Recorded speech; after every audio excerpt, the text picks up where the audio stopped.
No, well, to me, I feel I'm a chick, so I don't. Go ahead. Go on. Hello. What was you gonna say? You're a chick, so. Oh no, I said I'm a chick, so I have a different view on the whole say it.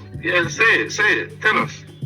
No, I just feel like with me, I've never, maybe it's not that I don't care, but then maybe it's just that I've never really thought much about legacy, or leaving legacy. I guess a lot of people see their kids as leaving legacy. Well, to be honest, it depends what you stand for. You know what I'm saying? Mm-hmm. Yeah. So for me, I feel like I represent something, which is myself. So I stand for that. So that is what I want to be remembered for, as me. I got you. What about you, Smitty? And then Tracks. I want to know your answers too, if you don't mind. What is the meaning of life? Is that what the question is? Oh no. No. We got past that. You was asking. What was your options? Okay. What are you asking? Legacy.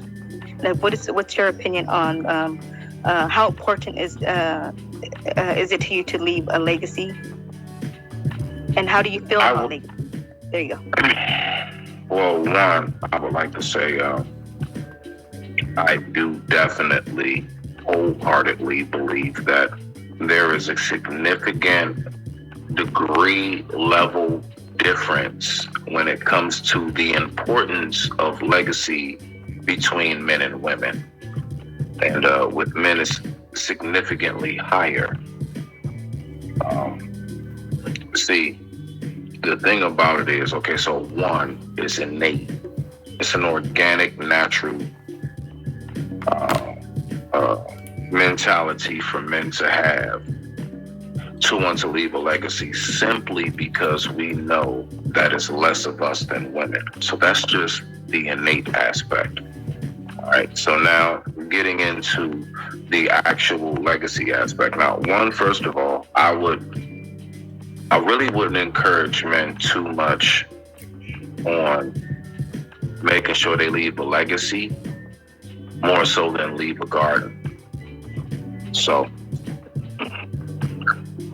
one thing that throughout the men in my family, and which is passed down, is be that farmer, cultivate, till the soil, and make sure that you leave a very fruitful garden.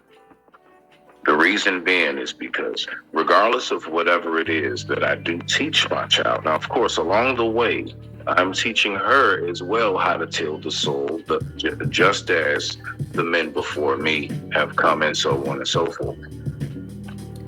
But the thing is that the most important thing that, in my personal belief, when it comes to the meaning of life, now I can only speak of the meaning of life. But Smitty, what if you're a hunter? What if you're a what? What if you're a hunter, not a farmer? All of that. All right, so I want you to peep what I'm saying. When I say a farmer, again, you're thinking physical. I said leave a garden.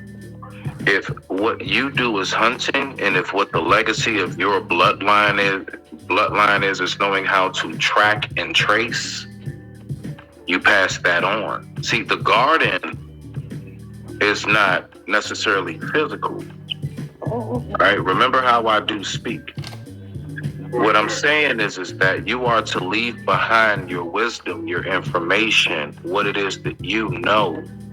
You are to leave behind the secrets and the only we know this recipe. That's what I mean by your garden.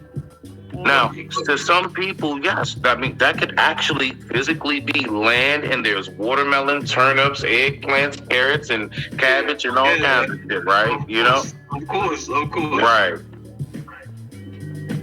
But that's what I mean by you are to leave behind a garden. The garden that I inherited is the wisdom from my father and my grandfather and those who came before, even my grandmother and aunts. so on and so forth. It's the wisdom that has been passed down. That is the garden. And you are to leave that behind. So that way, so when you leave that garden behind, everything else seems to kind of fall in place because of what it is that you have allowed your children to inherit. And it's something that can't nobody take from you. Can't no lawyers take the wisdom that you pass to your kid. They can take a house. They can take it, but they can't take what you teach your kids. And that's the garden you should leave behind. It's untouchable. Why? Because it's not of the physical, it's not of the tangible. You see, because to land it, everything that you see shall perish, but what you cannot, that is what is forever. And I digress, my mic is muted.